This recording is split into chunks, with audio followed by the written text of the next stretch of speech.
They called me a mail-order bride. A desperate woman, they whispered. A woman so large, so plain, so utterly unwanted that she had to sell herself to a stranger 1,000 miles away in the middle of nowhere, a place called the Montana Territory. They weren't wrong. In Philadelphia, I was a ghost. At 28 years old, I was a spinster. My parents were gone, their house sold to pay off debts I never knew they had. I was a school teacher with no school to teach in, a woman of substantial size in a world that valued women who could disappear if they turned sideways.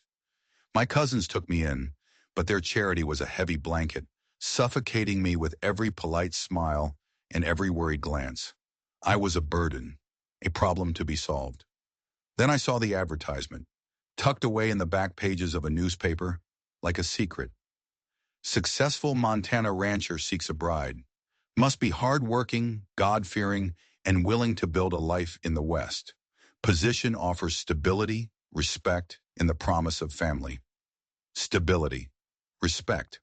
Words I hadn't heard spoken to me in years. I wrote my letter that very night, my hands shaking. I didn't lie. I couldn't. Honesty was the only thing of value I had left. I told him about my love of poetry, my skill with numbers, my quiet life. And then the hardest part. I should be forthright and mention that I am not what society considers conventionally beautiful. I am a woman of substantial size, which has limited my prospects here. I understand if this disqualifies me from consideration, but I believe honesty forms the foundation of any worthwhile partnership. I sealed the envelope and sent my whole future with it. I expected nothing. Silence was the answer I was used to. But his reply came, a short, simple note in a strong, clear hand. Miss Adams, your honesty is appreciated. I seek a partner, not an ornament. If you are willing to work alongside me to build something meaningful, I would welcome your arrival. Enclosed is money for your train passage. Respectfully, Thomas Mitchell. A partner, not an ornament. The words echoed in my soul. For the first time in a long time, I felt a flicker of something I thought was long dead. Hope. 3 months later, I stepped off the train in Elkhorn Falls, Montana, clutching my small suitcase. The air was thin and sharp, smelling of pine and cold earth. A dozen faces turned to stare. They weren't welcoming faces. They were hard, curious, judging. Whispers started like the rustle of dry leaves. I saw women hide their smiles behind their gloves. I saw men nudge each other, their eyes sweeping over my figure with open amusement. I held my head high, my heart pounding a frantic rhythm against my ribs. My gaze searched the small crowd for the man who had summoned me here. A tall man with a quiet, steady face stepped forward. His eyes, the color of a winter sky, met mine. They didn't mock. They didn't pity. They simply watched. Miss Adams? He asked. His voice was deeper than I'd imagined. Mr. Mitchell, I replied, relieved. He took my bag. Welcome to Elkhorn Falls. As he led me to a wagon, a woman with a face like a clenched fist called out, her voice dripping with false sweetness. Big day, Mr. Mitchell. We're all just so curious to meet this bride of yours. Thomas nodded stiffly, his jaw tight. The word hung in the air between us. Bride. It felt like a brand. He helped me into the wagon, and as he did, I saw the women laugh again, a cruel, sharp sound. I saw the look on their faces. It wasn't just curiosity. It was something else, something colder. It was the look of a town that had already decided my fate. And in that moment I knew. I hadn't just come here to build a new life. I had come here to fight for one. The ride to his ranch, Whispering Pines, was quiet. The town and its judging eyes faded behind us, replaced by a landscape so vast and beautiful it stole my breath. Mountains clawed at the sky, their peaks dusted with early snow. The valley floor was a tapestry of gold and green. It's beautiful, I said, my voice barely a whisper. Words rarely can do it justice, Thomas replied. He seemed pleased by my reaction. He was a man of few words, his face weathered by sun and work, his hands calloused and strong on the reins. He was not handsome in the way of city men, but there was a strength in him, a solidness that I found myself clinging to. We needed to speak of the obvious. I cleared my throat. Mr. Mitchell, now that we've met, if you wish to reconsider our arrangement, I would understand. I can find work in town. He looked at me then, his gaze direct. I'm a rancher, Miss Adams. I value substance over appearance. A pretty face can't help birth a calf at midnight or keep a home when a blizzard blows for 3 days straight. I sought a partner with sense and character. Nothing I've seen today changes my mind. His words were a balm on the fresh wounds of the town's scorn. And please, call me Thomas. Then you must call me Ella Lanina. As we crested a hill, the ranch house came into view. It was a solid two-story timber home, smoke curling from its chimney. It looked strong, safe. But as we drew closer, I saw a woman standing on the porch, wiping her hands on an apron. Her expression was even colder than the ones in town. And standing near the barn was a girl, maybe 16, with dark, cropped hair and eyes that watched me with an unnerving intensity. She didn't look curious. She looked afraid. That's Mrs. Hayes, Thomas said, his voice low. She cooks and cleans. Been here since my father's time. And that's Lily, the foreman's daughter. She helps with the horses. Mrs. Hayes marched down the steps as we stopped. She looked me up and down, her lips pursed in a thin line of disapproval. So you've arrived, she said. It wasn't a question. Dinner is ready. I've made up the guest room. The guest room, not the master bedroom. The message was clear. I was on probation. Thank you, Mrs. Hayes, Thomas said firmly. Miss Adams must be tired. I followed her inside, my back straight, feeling her disapproval like a physical weight. The house was clean and smelled of roast beef, but it felt cold, empty. The dining table was set for two. Thomas showed me to my room, a pleasant chamber with a view of the eastern pastures. My room is down the hall, he said, a hint of awkwardness in his tone. I thought we should take some time to become acquainted. I was relieved. I think that is very sensible. Left alone, I unpacked my few belongings. Through the open window, I heard the distant lowing of cattle. It should have been a peaceful sound, but it felt lonely. A knock came at the door. It was the girl, Lily. She carried a pitcher of hot water, her eyes downcast. She moved with a strange, silent grace. Thank you, Lily, I said gently. She just nodded, poured the water into the basin, and turned to leave without a single word. She never once met my eyes. A cold knot of unease tightened in my stomach. Something was wrong here. The town's open hostility, the housekeeper's icy disapproval, and now this silent, haunted-looking girl. Thomas Mitchell may have wanted a partner, but it was clear that no one else at Whispering Pines wanted me.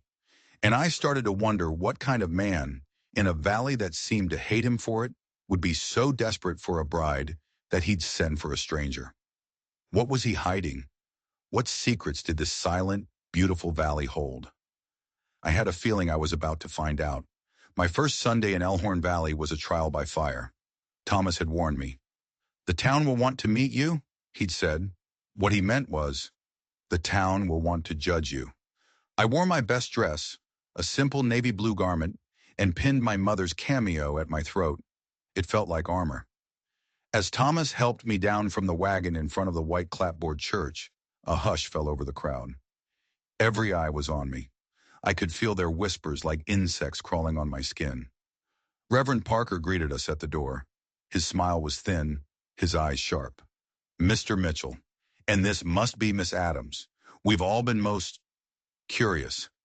His gaze swept over me, a quick, dismissive appraisal. Inside, Thomas led me to a pew, but the stairs followed. I heard a man behind me murmur, just loud enough to be heard. Guess Mitchell was desperate after all. Thomas's jaw tightened, but I laid a hand on his arm. I wouldn't let them see me crumble. But then the sermon began. Reverend Parker spoke of physical beauty as a reflection of spiritual purity. He spoke of gluttony and the temptations of the flesh. He never looked at me directly, but he didn't have to. Every word was a stone aimed straight at my heart. My face burned with humiliation. I kept my expression a perfect, neutral mask, but inside I was shaking. After the service, the congregation swarmed. Mrs. Wilson, the doctor's wife, approached with a saccharine smile. How brave of you, Miss Adams, to travel so far. The word brave was meant to mean foolish. Then another man, a heavy-set rancher with a florid face, clapped Thomas on the back. Mitchell, Didn't realize you were in such a rush. Could have introduced you to my niece from Helena. He glanced at me, then back at Thomas, a smirk playing on his lips. I'm quite satisfied with my choice, Carson, Thomas replied, his voice like ice. The ride back to the ranch was tense. I'm sorry, Elelanina, Thomas said, his knuckles white on the reins. They're small-minded people. They seem to have a specific reason to be small-minded with you, I said, more sharply than I intended. He flinched. What do you mean?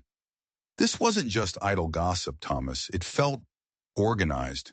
That sermon, Mr. Carson's comment, it's like they're trying to drive me away. He was silent for a long moment. Carson and I have history, he admitted. He's wanted to merge our properties for years. He thought I should marry his daughter, Melissa. Suddenly, it all clicked into place. This wasn't just about my size or my origins. I was an obstacle, a threat to someone's plan. The whispers, the sermon, the stares, they were weapons in a war I hadn't even known I was fighting. That night I couldn't sleep. I paced my room, the floorboards creaking under my weight. I looked out at the vast, dark landscape. It didn't feel peaceful anymore. It felt menacing. I had come here seeking a safe harbor, but I had sailed straight into a storm. A floorboard creaked in the hallway. I froze, my heart leaping into my throat. The sound was soft, furtive. It wasn't the heavy tread of Thomas or the shuffling step of Mrs. Hayes. I crept to my door and pressed my ear against the cool wood. Silence. Then another creak, closer this time. Someone was right outside my room. I held my breath, every muscle tensed. Who would be sneaking through the house in the middle of the night?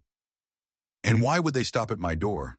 The doorknob began to turn, slowly, silently. My blood ran cold. I backed away from the door, my eyes wide in the darkness, searching for something, anything, to use as a weapon. A heavy book, a water pitcher. The door swung open with a low groan, revealing a small, slender silhouette against the faint moonlight from the hall window. It was Lily. She stood there motionless, her cropped hair making her look like a frightened boy. She held something in her hand. For a terrifying moment, I thought it was a knife, but as my eyes adjusted, I saw it was a piece of folded paper. She didn't speak. She never spoke. She simply glided into the room, placed the paper on my bedside table, and then, as silently as she had come, she was gone, leaving my door slightly ajar. My hands trembled as I lit the lamp. The flame chased the shadows away, revealing the note. It wasn't a note at all. It was a drawing sketched in charcoal with a surprisingly skillful hand. It depicted a fence line with several posts snapped clean in two. Below it, a crude drawing of a man, stout and florid-faced, who could only be Mr. Carson, handing a small bag to another man. A broken fence. Carson, a bag of money? It was a warning. The next morning, Thomas's foreman, Jackson Reed, Lily's father, came to the house, his face grim. Boss, someone cut the fence on the north pasture. About 20 head of cattle got out. Looks like they strayed onto Carson's land. Thomas swore under his breath and grabbed his hat. I'll ride out with you. Carson's already sent a boy over, Jackson said. Says we owe him for damages and for his trouble in rounding them up. I watched from the window as they rode off. I knew with a sickening certainty that this was no accident. It was the first move in their game. A way to chip away at Thomas, to cost him money, to make his life difficult. And the drawing proved it. Lily had seen something. But why give the drawing to me? Why not her own father? Why not Thomas? The answer was as chilling as the morning air. She didn't trust them. Or she knew they wouldn't believe her. She had chosen me, the outsider, the stranger. In a house full of secrets, she had decided I was the only one she could talk to, even if it was only through pictures. Mrs. Hayes was watching me from the kitchen doorway, her eyes narrowed with suspicion. Trouble follows some people, she muttered, just loud enough for me to hear. I felt a surge of anger. They were trying to frame this as my fault, as if my arrival had brought a curse upon the ranch. I had to show Thomas the drawing. I waited all day, my anxiety growing with every passing hour. He returned at dusk, his face etched with fatigue and frustration. Carson's demanding $100, he said, slumping into a chair by the fire. It's extortion. but I have no proof the fence was cut. Thomas, I said, my voice quiet but firm. I think I do. I handed him the drawing. He stared at it, his brow furrowed in confusion. What is this? Where did you get it? Lily gave it to me. Last night. She snuck into my room. He looked from the drawing to me, and the expression in his eyes changed. It wasn't relief. It wasn't understanding. It was suspicion. The same suspicion I'd seen in Mrs. Hayes's eyes. Lily? He said slowly. Lily hasn't drawn anything in 5 years. Not since her mother died. And she certainly doesn't sneak into people's rooms. But she did, Thomas. She's trying to warn you. He stood up, his face a hard mask. Or maybe, he said, his voice dangerously low, this is your idea of helping, a clever little drawing to stir up more trouble between me and Carson, to make yourself seem useful. I stared at him, stunned into silence. He thought I had faked it. He thought I was a liar. Why would I do that? I whispered, the words catching in my throat. He wouldn't meet my eyes. He just stared into the fire. I was engaged once before, he said, his voice flat and devoid of emotion. A woman from back east. Beautiful. Charming. She came here, promised me forever. And then she tried to convince me to sell this ranch, my home, my father's legacy, to Carson. Said we could be rich, live in a real city. She was working with him the whole time. The silence in the room was heavy, suffocating. Mrs. Hayes had been there for all of it. Now her hostility made a terrible kind of sense. She wasn't just protecting the house, she was protecting Thomas from another woman she thought would betray him. From me. I am not her, Thomas, I said, my voice trembling with a mixture of hurt and fury. He finally looked at me, and his eyes were full of a pain so deep it shocked me. Prove it. The words were a slap in the face. He was challenging me, doubting me, lumping me in with a woman who had broken his heart and his trust. I had traveled 1,000 miles based on his promise of partnership and respect, only to find myself accused, suspected, and utterly alone. And I realized then that my fight wasn't just with the town or with the Carsons. My biggest battle would be for the trust of the very man I had come here to marry. The days that followed were a cold war. Thomas was polite, distant. He treated me like a guest he was obligated to entertain, not a future partner. Mrs. Hayes's disapproval was a constant, oppressive presence. She seemed to take a grim satisfaction in Thomas's suspicion of me, her every look saying, I told you so. My only ally was a silent one. Lily began leaving me more drawings. A dead bird on the porch with a drawing of Melissa Carson's cat nearby. A bucket of well water that tasted strangely bitter, followed by a sketch of one of Carson's ranch hands lingering near the well after dark. They were small things, acts of petty malice, impossible to prove, but clearly designed to unnerve me, to make me look careless or incompetent. I didn't show them to Thomas. He had already made his position clear. Prove it. So I began to gather my own proof. I started a journal, documenting every strange occurrence, every drawing Lily gave me, every whispered threat I overheard when I went to town for supplies. One afternoon, I was in the small library Thomas had mentioned in his letters. It was my only sanctuary. I ran my fingers over the spines of the books, feeling a desperate connection to the world I had left behind. Tucked behind a row of Shakespeare, my fingers brushed against another book. It was smaller, bound in worn leather, a diary. My first instinct was to put it back, but something compelled me to open it. The handwriting was delicate, feminine. Elizabeth, the name of Thomas's mother. I knew I shouldn't read it, but I couldn't help myself. I was desperate to understand this place, this family, this man. The diary was filled with the daily struggles of a rancher's wife, but then the entries turned darker. She wrote of her fear of their neighbor, the elder Mr. Carson, Harold's father. He covets our land. He watches the house. He says things, threatening things. Thomas's father dismisses it as bluster, but I feel a coldness in that man that frightens me. The last entry was dated the day before Thomas's father died. A fall from his horse, Thomas had told me. But his mother had written something different. He rode out to check the west fence line after another argument with Carson. I have a terrible feeling. I begged him not to go alone. a fall from his horse, or something else. The Carsons' feud with the Mitchells wasn't just about business. It was old, it was deep, and it was deadly. A sound in the hallway made me jump. I shoved the diary back into its hiding place just as Mrs. Hayes appeared in the doorway. "Snooping, are we?" she said, her voice laced with venom. "I was just choosing a book," I said, my heart hammering. "This house has secrets you do best to leave alone," she hissed. "You think you can come in here with your city ways and your books and understand anything? You'll be the ruin of him, just like the other one." Her hatred was so palpable, it was like a physical force. She saw me as a disease, an infection in the home she had guarded for so long. That evening, a letter arrived. It was from my cousin Martha in Philadelphia. Her husband Gregory had looked into Mr. Mitchell's affairs. "Ella Nena, you must be careful," she wrote. "Gregory has heard unsettling rumors. Mr. Mitchell is deeply in debt to the bank in Helena, the same bank in which the Carson family has a significant interest. It seems his financial situation is far more precarious than his advertisement suggested. In debt. To the Carsons." The cold knot in my stomach tightened into a ball of ice. Thomas wasn't just a lonely rancher. He was a desperate one.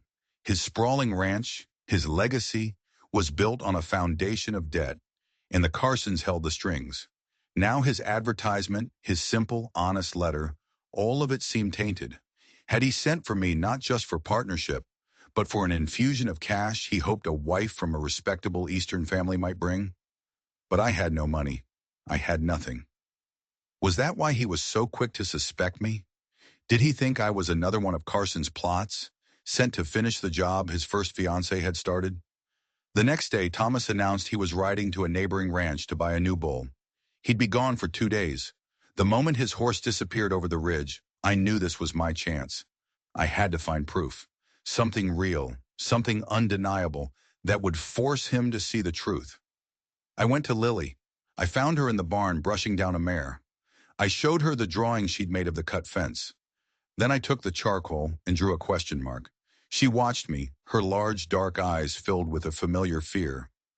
I pointed to the drawing, then to myself. Then I drew a picture of Thomas, his face angry. I was trying to tell her that he hadn't believed us. Her lower lip trembled. She took the charcoal from my hand.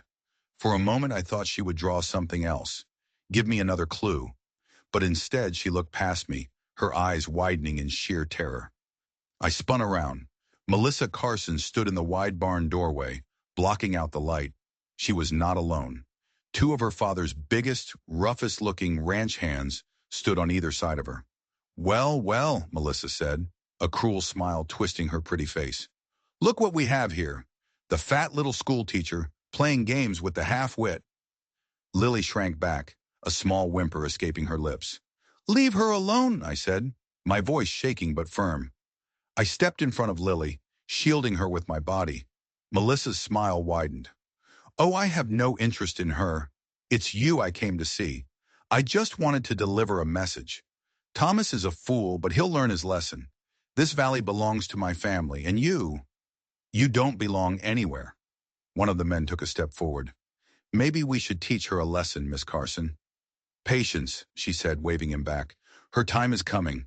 Soon everyone in this valley will see you for what you are. A curse, a fraud. And when Thomas is ruined, and he comes begging to my father, he'll remember that he had a choice, and he chose wrong." She turned and walked away, her laughter echoing in the sudden silence of the barn. I turned back to Lily. She was trembling, her face pale as a sheet. She pointed a shaking finger, not at the doorway where Melissa had been, but at the hayloft above us. I looked up. Peeking out from behind a stack of hay was the face of one of our own ranch hands. He had been there the whole time. He had seen everything, and he had done nothing. He was one of Carson's spies. I wasn't just being paranoid. The enemy was already inside our walls. I didn't know who to trust. Jackson, Lily's father, and the ranch foreman seemed loyal to Thomas. But what if he was just a better actor than the man in the hayloft? Mrs. Hayes actively despised me. And Thomas? Thomas thought I was a liar. I had to be careful. For the next 2 days, while Thomas was gone, I watched. I saw the ranch hand from the loft speaking in low tones with Jackson.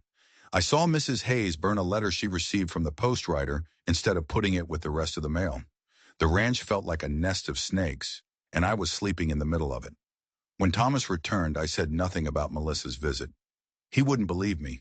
He would see it as another fabrication, another desperate attempt to win his trust by attacking his rivals. I had to wait for something he couldn't deny. It came a week later. News arrived from Philadelphia. My cousin Martha wrote that she was coming to visit. Her husband Gregory and their daughter Amelia would be joining her.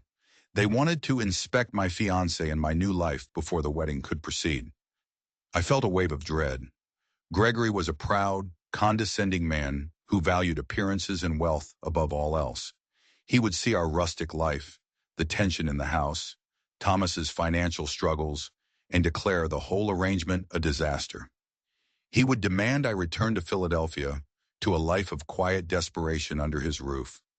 Thomas was surprisingly calm when I told him. "Let them come," he said. "This is our home. We have nothing to hide." But I saw the worry in his eyes. He knew, as I did, that this visit could be the end of everything. The day they arrived was the beginning of the end. Gregory stepped off the train and surveyed Elkhorn Falls with an expression of open disgust. Amelia, a pretty but vapid girl of 17, looked horrified. Only Martha showed any genuine warmth, hugging me tightly. "Oh, Elela Nina," she whispered. "You look healthy." A polite word for fat. The ride to the ranch was a nightmare. Gregory peppered Thomas with intrusive questions about his herd size, his profits, the value of his land. Thomas answered evenly, but I could feel the tension radiating from him. That night at dinner, the atmosphere was thick enough to cut with a knife. Mrs. Hayes served a meal that was subtly, but deliberately, terrible. The beef was overcooked, the potatoes were lumpy, the bread was doughy in the center. It was a calculated act of sabotage, meant to embarrass me in front of my family. Gregory made a show of pushing his food around his plate. "An interesting culinary style you have here in the West," he commented dryly. After dinner, Gregory asked to speak with Thomas privately in his study. They were in there for over an hour. When they emerged, Thomas's face was like stone. Gregory looked smug. Later, as I was helping Martha unpack, she pulled me aside. "Elela Nena, what's going on?" "Gregory is furious. He said Mitchell admitted he's nearly bankrupt, that the Carsons could call in his loans at any moment and ruin him." My blood turned to ice. Thomas had admitted it. "Gregory offered him a deal," Martha continued, her voice low and worried. "He said he would pay off Mitchell's debts, a wedding gift. But in exchange, a portion of the ranch land would be signed over to him, to our family, as collateral." I couldn't breathe. Gregory wasn't trying to help. He was trying to buy my future, to own a piece of Thomas, just like the Carsons. He saw weakness, and like a vulture, he was swooping in. I stormed down to the study. Thomas was standing by the window, staring out into the night. "You told him," I demanded. "You told him about the debts?" "He's your family," Thomas said, his voice weary. "He had a right to know the truth of the situation he was sending you into." "He is not my family. He is a predator, and you are letting him circle you just like the Carsons do." "Why are you letting them do this, Thomas? Why won't you fight?" His head snapped around, his eyes blazing with a fury that terrified me. "Fight?" he roared, his voice cracking. "I have been fighting since the day my father died. I fought to keep this ranch from crumbling. I fought the droughts, the blizzards, the bankers. I fought to build something. And what did it get me? A fiancé who betrayed me, neighbors who want to destroy me, and a mountain of debt I can never repay." He took a step closer, his voice dropping to a raw, broken whisper. "And now you. I brought you here, hoping for a partner, a shred of peace, and you bring more chaos, more plots, more secrets." "The secrets were already here," I cried. "I'm just the one who's trying to drag them into the light." "Or maybe you're just creating shadows where there are none," he shot back. We stood there, staring at each other across a chasm of mistrust and pain. The dream of a partnership, of respect, was dead. I was just another one of his problems. Another battle he was tired of fighting. The door creaked open. It was Mrs. Hayes. She didn't look at me. Her eyes were fixed on Thomas, and for the first time, I saw something other than contempt in them. It was a fierce, painful love. "It's the cattle, Mr. Thomas," she said, her voice shaking. "They're sick. At least a dozen of them. Down by the creek. They're dying." Chaos erupted. Thomas and Jackson ran for the barn, shouting for the other hands. I stood frozen for a moment. The argument, the debts, all of it paling in comparison to this new disaster. The cattle were Thomas's livelihood. Losing a significant portion of the herd would be the final blow. It would be the end of Whispering Pines. I pulled on my boots and ran after them. Gregory stood on the porch, watching the frantic activity with a detached, analytical expression. He was already calculating his next move. The scene at the creek was horrifying. Cattle lay on the ground, groaning, their bodies contorted in pain. Jackson knelt beside one, his face grim. "It's poison, boss," he said, his voice low. "Something in the water." Thomas's face went white. This wasn't an illness. This was an attack. This was Carson's endgame. Ruin him completely, leaving him with no choice but to sell or accept a humiliating bailout. "We have to separate the herd," Thomas commanded, his voice shaking with rage. "Move the healthy animals to the high pasture, now." I knew I could help. I may have been a city woman, but I was not helpless. "What can I do?" I asked, grabbing Thomas by the arm. He looked at me, his eyes wild. For a second, I thought he was going to push me away, tell me to go back to the house where I belonged. But the sheer scale of the disaster seemed to have broken through his suspicion. He saw not a scheming woman, but a pair of willing hands. "We need to get fresh water to the sick ones," he said, "and we need to search the creek bed upstream. Find the source." For the next several hours, we worked in a desperate frenzy. I organized a bucket brigade from the well, my city-soft hands quickly becoming raw and blistered. Martha, to her credit, helped, her face pale but determined. Even Amelia pitched in, her earlier horror replaced by a grim resolve. Gregory watched from a distance, unwilling to dirty his fine city clothes. As the sun began to set, casting long, bloody shadows across the valley, one of the ranch hands let out a shout. He had found it. Upstream, tucked beneath the roots of a willow tree, was a burlap sack, weighted down with rocks. Its contents had slowly dissolved into the creek. Thomas tore it open. Inside was a dark, foul-smelling powder. "What is it?" I asked. "Larkspur," Jackson said, his face grim. "Grows wild in the high country. A handful can kill a cow. This is enough to wipe out half the herd." As Thomas stared at the sack, something fell out of its folds. A small, familiar object that glinted in the dying light. It was my mother's cameo brooch, the one I wore to church on my first Sunday. The one I had discovered was missing from my jewelry box just yesterday. I had assumed I'd misplaced it. A cold, paralyzing dread washed over me. I stared at the brooch lying in the mud. It was a plant, a perfect, undeniable piece of evidence designed to frame me. Thomas looked from the brooch to my face. The flicker of trust I had seen in his eyes during the crisis was extinguished, replaced by a look of such profound betrayal and disgust that it physically hurt to see. He didn't have to say a word. I could see the conclusion forming in his mind, fueled by his past heartbreak and my family's predatory offer. I was the saboteur. I was working with Carson, or my cousin, or both. I was the final piece in the plan to destroy him. "Thomas, no," I whispered, taking a step toward him. I lost it. Someone must have taken it." He flinched back as if my touch would burn him. "Get back to the house," he said, his voice a low, terrifying growl. Jackson and the other hands were staring, their faces a mixture of shock and accusation. "But I can explain," I pleaded, tears streaming down my face. "I said, get back to the house. Now." He turned his back on me. "Jackson, take her. Lock her in her room. I don't want to see her face until I've decided what to do with her." Jackson looked torn, but he nodded grimly. He took my arm, his grip surprisingly gentle. "Come on, Miss Adams."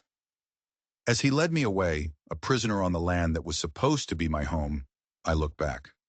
Gregory was walking toward Thomas, his hand outstretched, his face a mask of false sympathy. He had won. They had all won. They had not only ruined Thomas Mitchell, they had used me to do it, and he had believed them. I sat on the edge of the bed in my locked room, the silence of the house pressing in on me. I was a stranger again, but this was worse. Before I was an object of suspicion. Now I was a convicted traitor. Through the floorboards I could hear the low murmur of voices from the study below.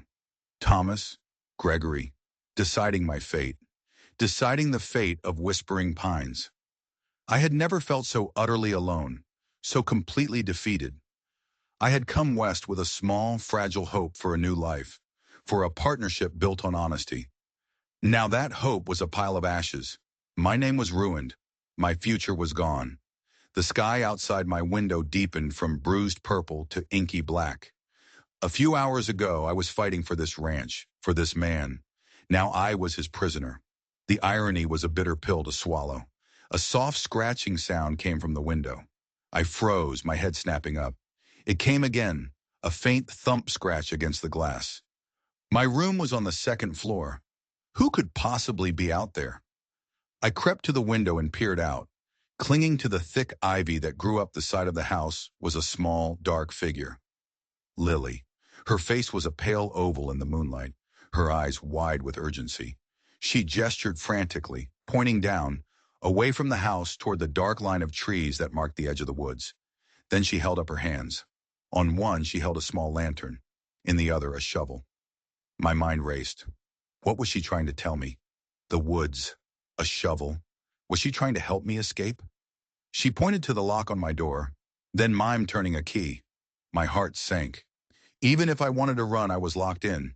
But then she held up a small, rusty piece of metal. A key. She must have taken it from Mrs. Hayes's ring. She pointed to my door again, then back to herself, then down to the ground. She was going to let me out. She wanted me to meet her. This was madness. Sneaking out of my locked room to follow a mute girl with a shovel into the woods in the middle of the night. But what choice did I have? Stay here and wait for Thomas to banish me in disgrace? Let Gregory and the Carsons pick over the bones of his ranch? No, this was my one desperate chance. Lily knew something. She had been my silent ally from the beginning. I had to trust her. A few minutes later, I heard the faint click of the lock. I waited, holding my breath, until I heard her footsteps fade down the hall. I slipped out of my room and crept down the back stairs, my heart pounding with every creak of the floorboards. The house was quiet. I slipped out the kitchen door into the cold night air. The lantern was waiting for me on the ground, just as she'd indicated. I lit it and hurried toward the woods, the small pool of light dancing ahead of me. Lily was waiting for me just inside the tree line. She took my hand, her small fingers surprisingly strong, and pulled me deeper into the darkness. We moved quickly, silently, the only sound the crunch of our boots on the dry leaves. She led me to a small, secluded clearing, a place that felt ancient and hidden. At its center was a small, crudely built shepherd's hut. Long abandoned, its roof caved in. She stopped and pointed the shovel at a patch of disturbed earth near the hut's foundation. She looked at me, her eyes pleading. She wanted me to dig. I took the shovel, my mind reeling with a dozen terrible possibilities. What had she buried here? What secret was so dark it had to be hidden in the woods? I plunged the shovel into the soft earth. It was hard work. The ground was cold and rocky. Lily held the lantern, her face a mask of terrified concentration. After several minutes of frantic digging, my shovel struck something hard. Not a rock. It made a hollow wooden sound. My hands trembling, I dropped to my knees and cleared the dirt away. It was a small wooden chest, rotted and damp from the earth. I pried the lid open with my bare hands, the wood splintering under my fingers. Inside, nestled on a bed of moldy fabric, was a rusted tin box. I lifted it out. It was heavy. With a final desperate effort, I forced the rusted clasp. The lid sprang open. It wasn't gold, it wasn't jewels. It was full of letters, tied in neat bundles with faded ribbon. And lying on top of them was a pistol. Small, elegant, with a mother-of-pearl handle. I picked up the top bundle of letters. The handwriting was bold and slanting. They were love letters. Passionate, secret letters. Signed simply, C. But they weren't addressed to Elizabeth, Thomas's mother. They were addressed to Mrs. Hayes, and as I read the first line, my entire world tilted on its axis. My dearest Abigail, I curse the day my father forced me into a marriage with that vapid woman. My heart belongs only to you. Soon, my love. Soon Mitchell will be out of the way, and his land, his home, everything, it will all be ours. The letter was from the elder, Mr. Carson. The pieces of the puzzle slammed together in my mind, forming a picture so monstrous I could barely comprehend it. Mrs. Hayes, Abigail, had been in love with Thomas's father's mortal enemy. This wasn't about loyalty to the Mitchells. It was about a long-buried betrayal. She wasn't protecting Thomas. She was working to destroy him, finishing the job Carson had started a generation ago. The bitter well water, the burned letter, her immediate hostility toward me, the outsider who could upset her long-simmering plan. The fall from the horse. Was it really a fall? Or had Carson and his lover, Abigail Hayes, orchestrated his death? The pistol in the box felt cold and heavy with unspoken answers. But why frame me with the cameo? Why the elaborate sabotage? I frantically dug through the rest of the letters. It was all there, a decades-long conspiracy. After the elder Carson died, Abigail had bided her time, becoming the indispensable loyal housekeeper. When Thomas's first fiancée arrived, Abigail had seen her chance, manipulating the girl into working with Harold Carson, poisoning Thomas against any future bride. She needed Whispering Pines to fail, to fall into the hands of the Carsons, the family she had secretly belonged to all along. My arrival was an unexpected complication. She had to get rid of me. The poisoned cattle was her masterstroke. Suddenly, a twig snapped in the woods behind us. Lily let out a choked cry and dropped the lantern. The light went out, plunging us into absolute darkness. My heart seized in my chest. We weren't alone. Well now, a man's voice drawled from the darkness, a voice I recognized from the barn, one of Carson's men. Looks like the little mute led you right to the treasure. Another man laughed, a low guttural sound. The old witch said you'd be trouble, said you were too smart. Guess she was right. We were trapped. They had followed us. Or worse, Mrs. Hayes had sent them. She knew Lily had the key. She knew about this place. She had set a trap. I scrambled backward, pulling Lily with me, clutching the tin box to my chest. This was it. This was the proof. If I could just get it back to the house. To Thomas. But they were closing in. I could hear them crashing through the underbrush. In the faint moonlight filtering through the trees, I saw the glint of metal. One of them had a gun. Lily was whimpering, paralyzed with fear. I had to do something. I had to get her out of here.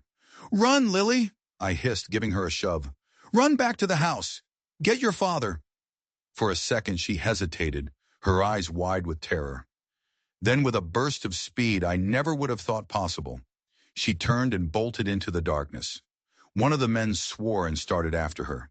Forget the girl, the first one shouted. Carson wants the woman, and he wants that box. He was almost on top of me. I had nowhere to run. My mind raced, searching for an escape. The abandoned hut, it was my only chance. I scrambled inside, the rotting wood groaning in protest. He lunged for me, his rough hands grabbing at my dress. I swung the heavy tin box with all my strength, catching him square in the side of the head. He grunted in pain and stumbled back, giving me the precious seconds I needed. I backed into the darkest corner of the hut, my breath coming in ragged gasps. The other man had given up chasing Lily and was now advancing on the hut. They were blocking the only exit. Nowhere left to run, school teacher, the first one snarled, rubbing his head. He raised his pistol, the barrel a perfect black circle of death in the moonlight. My life didn't flash before my eyes. All I could think of was Thomas. His face when he had looked at me with such disgust. I couldn't die here. Not like this. Not before he knew the truth. Suddenly, a new voice cut through the night, a voice full of command and cold fury. Drop it! Both men froze. Standing at the edge of the clearing, a rifle held steady in his hands, was Jackson Reed. And behind him, his face a pale, grim mask in the moonlight, was Thomas. Lily stood beside him, pointing a shaking finger at the two men. She had done it. She had brought them. Carson's men exchanged a panicked glance. The one with the pistol hesitated, his eyes darting from Thomas to me. It was all the time Jackson needed. The crack of his rifle split the night air. The man with the pistol cried out and crumpled to the ground, clutching his leg. The other one threw his hands up in surrender. Thomas didn't even look at them. His eyes were locked on me, on the tin box clutched in my hands. He walked slowly toward the hut, his gaze never leaving mine. He looked at my torn dress, the scratches on my face, the raw terror in my eyes. "Ella nena," he said, his voice hoarse with an emotion I couldn't name. "What is in that box?" My own voice was a choked whisper. The truth. We walked back to the ranch house in a strange, silent procession. Thomas carried the tin box. Jackson marched the two captured men ahead of us at rifle point. When we stepped into the lamplit kitchen, the scene was one of frozen tension. Gregory stood by the fireplace, looking pale and nervous. And sitting at the kitchen table, a shawl wrapped tightly around her shoulders, was Mrs. Hayes, Abigail. Her face was a mask of cold fury when she saw us. Her eyes darted to the tin box in Thomas's hands, and for the first time I saw a flicker of fear in her stony gaze. Thomas placed the box on the table with a heavy thud. He didn't speak. He simply opened it and began laying the letters out, one by one. He placed the small, pearl-handled pistol in the center. The silence was deafening. Gregory stared at the letters, his face draining of all color as he began to understand the depth of the treachery he had tried to join. Mrs. Hayes didn't move. She just watched Thomas, her expression hardening back into a familiar mask of defiance. "All these years, Abigail," Thomas said, his voice dangerously quiet. "All these years you lived in my father's house, ate at his table, and you were his enemy. You were Carson's spy." "Your father was a fool," she spat, her voice dripping with decades of venom. "He was a weak, sentimental man who didn't deserve this land. It should have been his. It should have been ours." "So you helped him kill my father," Thomas said. It wasn't a question. She laughed, a harsh, brittle sound. "He was a clumsy man. Horses are unpredictable." "And my mother?" Thomas pressed, his voice breaking. "Did she die of grief? Or did you help her along too?"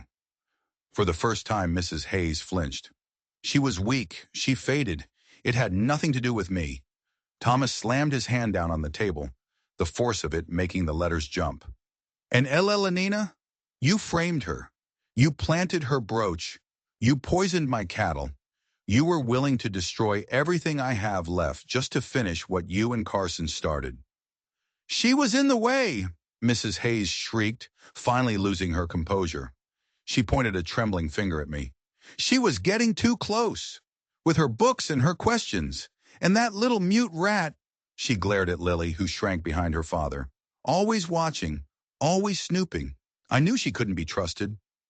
Thomas looked at me then. His eyes were filled with a terrible, agonizing remorse. He saw it all now. My warnings, Lily's drawings, my desperate attempts to make him see the truth. He saw the woman he had called a liar, the woman he had locked in her room, and he finally understood that I had been the only one, from the very beginning, who was on his side. "Thomas, your cousin," I said softly. Thomas's gaze shifted to Gregory, who looked as if he was about to be sick. "You," Thomas said, his voice low and menacing. "You came into my home, and you tried to profit from my ruin." "It was just business," Gregory stammered, backing away. "A simple business proposition." "Get out," Thomas said. "Get your wife and daughter and get out of my house. If you are not gone by sunrise, I will have Jackson escort you to the sheriff with these men."